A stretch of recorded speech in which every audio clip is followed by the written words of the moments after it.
I want to tell you about something that happened to me last Tuesday. Not something dramatic, not an audition or a callback, or one of those moments that you file immediately in the category of significant. Something that happened in the living room of my neighbors, the Kozlowskis, on the 4th floor of my building, on a Tuesday evening, when I was invited up for coffee and ended up staying for 2.5 hours watching a box. A box. Approximately this large. A box with a screen on the front. A screen on which things happened. I want to tell you exactly what happened, and exactly what I thought about it, and exactly what I think it means. Because I believe that when something new enters the world, and I mean genuinely new, not new model of an existing thing, but new in the category of its existence, it deserves the full attention of a witness. And I happen to be a professional witness. 20 years of watching how things work and what they do to people who encounter them. This is my witness account of the television. First, what I knew about television before Tuesday evening. I knew it existed. I knew it had existed in various experimental and limited forms since the 1920s, since a Scottish inventor named John Logie Baird demonstrated something called a televisor in a London department store in 1926, transmitting a blurry image of a ventriloquist's dummy across a room to a screen no larger than a postage stamp, and people lined up to see it and went home uncertain whether they had witnessed a miracle or an elaborate joke.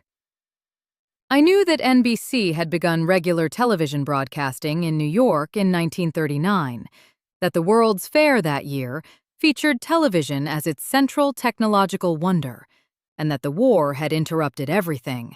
Production stopped, broadcasting curtailed. The engineers who might have been advancing the technology were otherwise occupied with technologies whose applications were less ambiguous. I knew that since the war ended, television had been resuming. Cautiously, expensively, with the specific hesitation of something that is growing but isn't yet sure how large it intends to be. I knew that there were, in 1947, approximately 44,000 television sets in the United States. 44,000. In a country of 144 million people. To put this in perspective, there are more bathtubs in Manhattan than there are television sets in America. There are certainly more copies of any given Broadway playbill from this season than there are televisions in the country. I knew all of this. I knew that the Kozlowskis had gotten one. Mr. Kozlowski mentioned it to me in the elevator with the specific pride of a man who has acquired something genuinely unusual, who has done a thing that most people have not yet done, and who wishes, in the most generous possible spirit, for everyone to know. He invited me up for Tuesday. He said, "You'll see." I went on Tuesday. I had not seen. The Kozlowskis' apartment is on the 4th floor of our building, directly above mine, and is therefore the same shape and approximately the same size as mine, which is to say, adequate. A living room, a kitchen, a bedroom, a bathroom. The living room has 2 windows facing the street, a sofa that has seen better decades, a small table where they eat when they don't want to eat in the kitchen, and, as of last month, the television. The television was in the corner. Not in a corner exactly, against the wall that you face when you come in, slightly to the right of center, positioned in the specific way that furniture is positioned when its position has been thought about. The Kozlowskis had rearranged the rest of the room around it. The sofa had been moved to face it. The small table had been pushed against the opposite wall. 2 additional chairs, one from the bedroom, one of uncertain origin, had been brought in and arranged in a rough arc. The television itself was a Dumont, a Model RA-103, as Mr. Kozlowski informed me with the precision of someone who has memorized the specifications of something they love. Dark brown wood cabinet, speaker grille at the bottom, the screen in the center. The screen was smaller than I'd imagined from descriptions I'd read, 7 inches diagonally. 7 inches. I want to dwell on this for a moment because the scale is important. 7 inches diagonally is roughly the size of this coffee saucer, or the face of a moderately large clock, or, for those of you with theatrical sensibilities, the approximate size of a face as seen from the back row of a small theater. That is the screen on which the Kozlowskis were watching the world. There were, when I arrived, 8 people in the living room. Mr. and Mrs. Kozlowski, their son Stanisław, who is 17, and who had the expression of someone who has already seen this many times, and is observing the adults' reactions with the anthropological detachment that teenagers deploy when they are simultaneously bored and enjoying being less impressed than their elders. Mrs. Petrova from the second floor, who I have mentioned before, the woman with the geranium, the Hungarian accent, the specific worldview that comes from having survived things that rearrange one's relationship to novelty. 2 of the Kozlowskis' friends, whose names I didn't catch, a woman from the building's 3rd floor, who I know by sight, and me. 8 people, arranged in an arc, facing a 7-inch screen. I took the chair that remained, which was the one closest to the wall on the left, which gave me a slight angle on the screen rather than a direct view, which turned out to be useful because it meant I could watch both the screen and the people watching the screen simultaneously, which is always, for a professional watcher of people, the more interesting of the 2 available observations. Mrs. Kozlowski gave me coffee. The television was on. I want to describe what I saw on the screen, because description is where this starts, and because I want to be accurate. The image was gray. Not gray as in dull, or gray as in unpleasant. Gray as in a range of luminosities from near white to near black, with no color whatsoever, conveying through the relationship between these luminosities the suggestion of depth, form, and motion. This sounds reductive. Let me try again. The image was a moving picture of a room. In the room, there was a man. The man was doing things, standing, moving, speaking, reacting to things being said to him by other people outside the frame. The image moved at the speed of reality, or near enough to it that the difference was not perceivable. The man on the screen was clearly a human man, and not a drawing or a puppet or any other kind of representation. And yet the image had a quality, a specific visual texture that was distinct from both reality and from the moving pictures I'd been seeing in cinemas for 20 years. It was smaller than cinema and closer. Cinema happens at a distance. You are in a seat and the image is on a screen 30 feet away, and the scale is enormous, larger than life, people 15 feet tall moving through spaces that dwarf the actual spaces they represent. The television happened in the corner of the Kozlowskis' living room, 8 feet from where I was sitting, at a scale that was not intimate exactly, but domestic. The man on the screen was approximately the size of my hand, and yet everyone in the room was watching him, fully, with the focused attention that I've observed in theater audiences, the specific quality of being drawn into something, of the ordinary world receding slightly as the represented world comes forward. I watched the man on the screen. I watched the people watching the man on the screen. I tried to understand what was happening. The man on the screen was Milton Berle. I recognized him. Milton Berle is a comedian who has been working in various venues in New York for years, a man with a face designed for broad comedy, large, mobile, capable of registering every emotional register from delight to despair in the space of 2 seconds, and frequently doing so.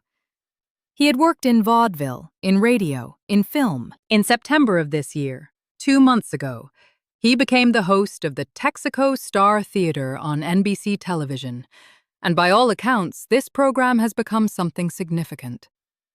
The accounts, I was now discovering, were not wrong. Berle on the screen was doing what Berle does, making faces, wearing absurd costumes, deploying a kind of comedy that operates on the principle of escalating commitment. He commits to the bit so completely, so past the point of dignity, that the audience cannot help but follow him over the edge. The comedy was broad. The jokes were not, I will be honest, the most sophisticated humor I have encountered. But there was something about watching it in that room, with those 7 other people, that changed the experience of the humor itself. When Burl did something funny, everyone in the room laughed, at the same time. This sounds like a simple observation, and it is not. In a radio broadcast, people laugh in their own homes, at their own paces, with their own private responses. You don't know that the woman in the apartment below is laughing at the same moment you are. In the cinema, you know. You can hear the audience around you, but you have gone to the cinema specifically. You have chosen to be in that collective experience, and the room is dark and formal and organized around the experience of the film. In the Kozlowskis' living room, 8 people who lived in the same building, who knew each other in the specific, casual way of people who share an elevator and a mailbox, and an occasional opinion about the weather. 8 of us laughed at Milton Berle at the same moment, in the light, in someone's home. And the laughter made us, for that moment, something slightly different from 8 individuals in a room. I noticed this. I was watching for it, with the professional attention of someone who has spent 20 years studying what happens when human beings collectively surrender their individual attention to a shared experience. And I noticed. It happened. In a living room. On a Tuesday evening. With a 7-inch screen and a comedian in a dress. I want to be honest about the full experience, which includes the parts that were less magical. The image flickered. Not dramatically, not in the obvious, distracting way of a film projector running low on oil, but with a persistent, low-level instability that my eyes were aware of even when my conscious attention was elsewhere. The image had the quality of something alive, in the specific way that a candle flame is alive. Not smooth, not fixed, but in continuous micromotion that the eye perceived as a slight hum beneath the content. The image also blurred in certain ways and certain moments. When Burl moved quickly, the image blurred around him. The specific motion blur of something that the technology was not yet entirely able to capture. This was not unpleasant, exactly. It was simply true. An honest record of the technology's current capabilities, rather than a deception about them. But it meant that the experience of watching the television required a certain imaginative supplement, a willingness to resolve the blurred edges into the clear image that the content implied, which, I noted, everyone in the room was doing automatically. They were seeing what was meant to be there, rather than what was literally there. They were bringing their interpretive capabilities to the 7-inch screen, with the same generosity that audiences bring to the stage, meeting the representation halfway, supplying what the medium cannot yet fully provide. This is what audiences do. This is what audiences have always done. And yet, the amount of supplement required here was different from what the theater requires, or even from what cinema requires. Cinema, for all its own limitations, has sound and scale and the full range of contrast that a proper projection system provides. The television, at this stage of its development, required more from the imagination and gave back less. I watched Mrs. Petrova watching the screen. Mrs. Petrova is a woman who has lived through things, through the specific things that people from Hungary who have reached their 60s in 1947 have lived through. And her relationship to novelty is not innocent of experience. She watched the screen with the same focused attention she gives to the street from her window, observing, cataloging, drawing conclusions that she will share or not share as she sees fit. At one point, she leaned slightly toward me and said, without taking her eyes from the screen, It is like a window, but inside. I thought about this. It is like a window, but inside. That is a more precise description than most of what I'm about to say.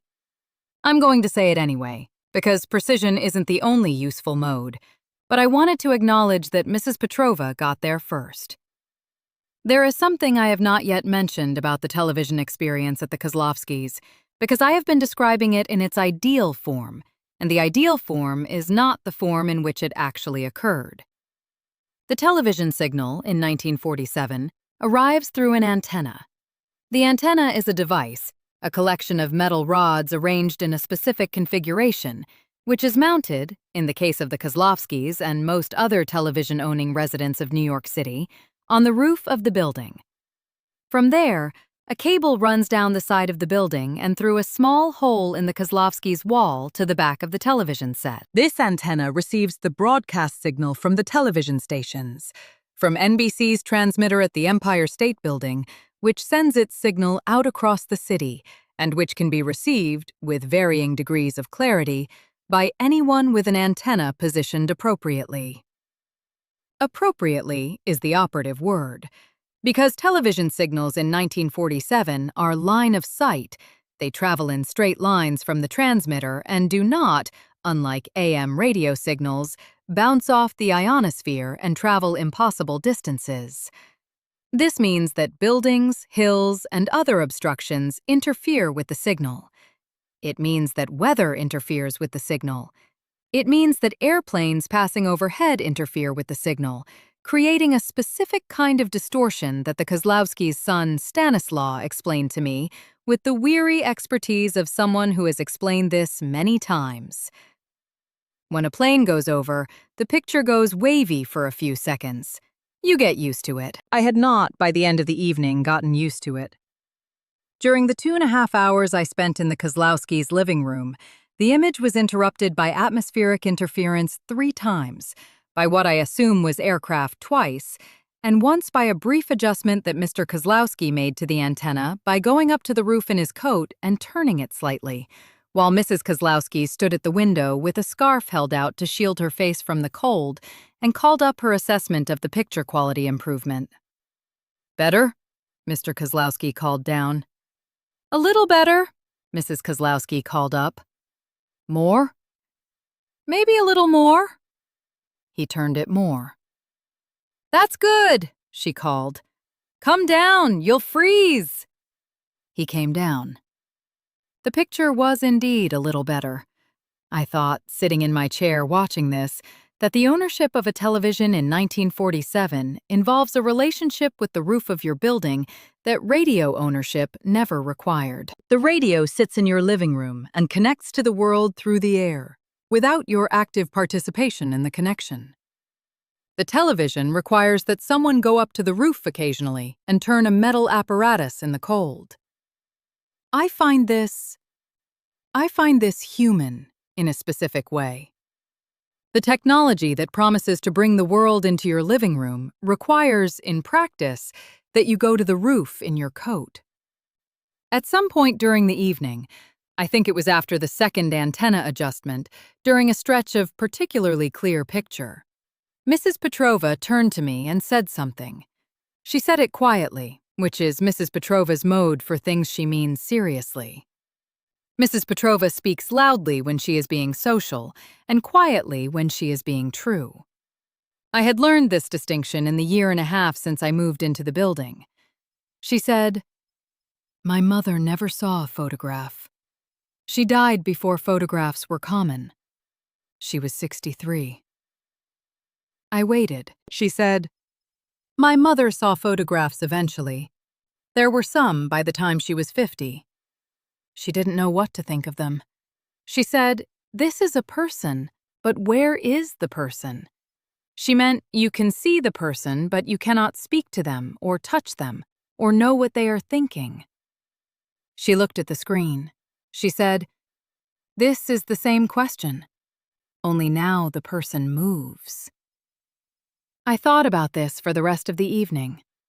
Mrs. Petrova's mother encountered the photograph as a new technology, as something her generation had to develop a relationship with, a way of understanding what it was and what it wasn't. And what Mrs. Petrova had identified, with the precision of someone who had watched this process happen with her own mother, was the fundamental strangeness at the heart of all representation. That you can see the thing, but not have it. That the image is both the presence of the person and their absence. That every technology of representation creates a new version of this paradox. The photograph presents the person without the person. The telephone presents the voice without the body. The cinema presents the body in motion without the person. The television presents what? The person in motion, in sound, in real time, almost? With only the thickness of the screen separating the viewer from the viewed. And yet the separation is absolute. You cannot speak to Milton Berle. He cannot hear you laugh. Mrs. Petrova's mother's question, "Where is the person?" is still the right question. We have not yet answered it. We have simply made the representation more elaborate. At 2 points during the 2.5 hours, the program stopped and something else happened. The something else was an advertisement. I had encountered advertisements on radio, the specific form of the radio commercial, the jingle and the announcer and the product name said 3 times in succession to ensure retention. I knew that radio advertising paid for the programs, that the relationship between the audience and the broadcaster was mediated by the sponsor, that when you listened to Jack Benny, you were also, whether you knew it or not, in a relationship with the Jell-O company. But radio advertising is sound. Television advertising is image and sound simultaneously. And the combination does something that neither alone does. The first advertisement was for Texaco. This makes sense because the program is called the Texaco Star Theater, and Texaco is paying for all of it. And so the advertisement for Texaco within the Texaco Star Theater has a slightly circular quality. You are being advertised to by the very entity that provided you with the entertainment that you are enjoying. Which means that your enjoyment of the entertainment is itself evidence that the advertiser's investment was worthwhile, which, I am thinking about this too hard. The Texaco advertisement featured men in Texaco uniforms cleaning the windshield of a car and checking the oil and filling the gas tank. And over this, a voice described the services available at Texaco stations. The men smiled. The car was shiny. The gasoline flowed. Everything was presented in the gray luminosity of television in 1947. And yet, even in that gray, even without color, the images communicated what they were meant to communicate, that Texaco was clean and capable and would take care of you. I watched the advertisement. I was aware, watching it, of being a professional observer watching something that was itself designed to be watched, something whose purpose was to produce a specific response in the viewer, a specific association between the brand and certain feelings, and whose success depended on the viewer receiving this without being fully conscious of the mechanism. This is what advertising does. I knew this before television, but there is something about the image, about seeing the Texaco man clean the windshield, rather than only hearing him described, that made the mechanism more present and also somehow more invisible at the same time. More present because I could see it working. More invisible because the image was vivid enough to occupy the attention in a way that the radio commercial never quite achieved. I thought, whoever designs these things has understood something. I thought, I am not sure I like what they've understood. At some point during the evening, Stanislav, the Kozlowskis' 17-year-old son, the one with the anthropological detachment, sat down next to me. He had been watching me watch the television, which is a strange and specific thing to notice, but I noticed it. I caught him glancing at me with a quality of attention that was different from the attention he was giving the screen. He was studying my reaction. He had seen the television many times. He had not seen an adult who had never seen television watch it for the first time. He was curious. After a while, he said, quietly, so as not to disturb the others, "It's better when you don't think about it." I said, "I think about everything." He said, "I know. That's why you look confused." I paused. I said, "Do I look confused?" He said, "You look like you're watching two things at once, the program and the program being shown." I turned to look at him fully, because this was a more perceptive observation than I had expected from a 17-year-old on a Tuesday evening. I said, "That's exactly what I'm doing." He said, "The best way to watch television is to just watch television. Stop watching yourself watching." I thought about this. It is advice that applies, I realized, to many things beyond television. The best way to act in a scene is to stop acting in a scene and simply be in it. The best way to read a poem is to stop analyzing the poem and let it do what it does. The best way to have a conversation is to stop monitoring the conversation and simply converse. But the thing that Stanislav could not yet know, that I could see and he, at 17, perhaps could not, is that the watching yourself watching is not simply a bad habit to be overcome. It is also a form of understanding. The person who never steps back from the experience to examine the experience remains inside the experience, but does not gain anything from the examination. The person who only examines never has the experience. The skill is to do both. I looked at the 7-inch screen. Milton Berle was now wearing a dress, a specific comedic costume choice that had apparently occurred while I was talking to Stanislav, and the room was laughing again, all at once, in the way that had struck me earlier. I watched it. I watched myself watching it. I let the laughter happen.